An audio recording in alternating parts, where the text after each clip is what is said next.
बैतुल मुकद्दस, जिस पर हुकूमत करना दुनिया के 3 अहम रिलीजन्स की ख्वाहिश है, जिस पर कब्जा करने की कोशिश में न जाने कितने इंसान बेरहमी से मारे गए। इन्हीं में से एक खूनी जंग जो साल 1099 में हुई थी, तारीख की वो जंग जिसमें यूरोप के क्रिश्चियंस ने मुसलमानों को बेदर्दी से कत्ल किया।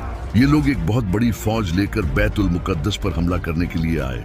इस फौज को क्रूसेडर्स कहा जाता है। उस वक्त पूरे मिडिल ईस्ट पर मुसलमानों की हुकूमत थी। तो सवाल ये पैदा होता है कि इन क्रूसेडर्स ने इतनी आसानी से बैतुल मुकद्दस पर कैसे कब्जा कर लिया। इसका जवाब अगर आज के मुस्लिम मुल्कों और मुसलमानों को देखेंगे तो समझ आ जाएगा। एग्जैक्ट यही हालत थी उस वक्त भी। सब मुस्लिम ममालिक आपस में लड़ते रहते थे हुकूमत और पैसे के लिए। और जिस तरह आज फलस्तीन पर जुल्म हो रहा है और सब मुसलमान खामोश हैं, एग्जैक्ट यही सूरत हाल उस वक्त भी थी जब बैतुल मुकद्दस मुसलमानों के हाथों से छीन लिया गया और मुसलमान देखते ही रह गए। बिल्कुल उसी तरह जिस तरह फलस्तीन को मुसलमानों से छीनकर यहूदियों को दे दिया गया और मुसलमान देखते ही रह गए। पता नहीं क्यों मुसलमान बस देखते ही रहते हैं। जो मर्जी करो, हम तो बस देखेंगे।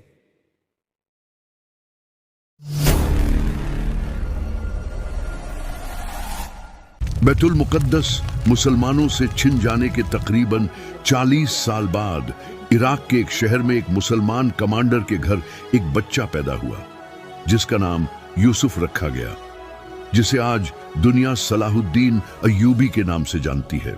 उसका खानदान इराक के बादशाह की फौज में काम करता था, लेकिन सलाहुद्दीन के पैदा होते ही उसके खानदान का हुकूमत के साथ ताल्लुक खराब हो गया। इस तरह वो इराक को छोड़कर शाम की तरफ चले गए। शाम में उस वक्त इमादुद्दीन जंगी की हुकूमत थी और सलाहुद्दीन के वालिद और चचा की इमादुद्दीन जंगी के साथ पुरानी जान पहचान थी। आज के बाद तुम मेरी फौज में शामिल हो जाओ। इसलिए जंगी ने उन्हें अपनी फौज में शामिल कर लिया। इमादुद्दीन जंगी की हमेशा से एक ख्वाहिश थी कि किसी तरह बैतुल मुकद्दस को क्रूसेडर्स के कब्जे से छुड़ाया जा सके। इसलिए वो अपनी हुकूमत को मजबूत कर रहा था और साथ ही साथ आसपास के छोटे छोटे वो इलाके जिन पर क्रूसेडर्स ने कब्जा कर रखा था, उन्हें छुड़वाने की कोशिश भी कर रहा था। एक दिन इमादुद्दीन जंगी के एक गुलाम ने उसे शहीद कर दिया। उसके बाद उसका बेटा नूरुद्दीन जंगी बादशाह बना। सब्सक्राइब कर दो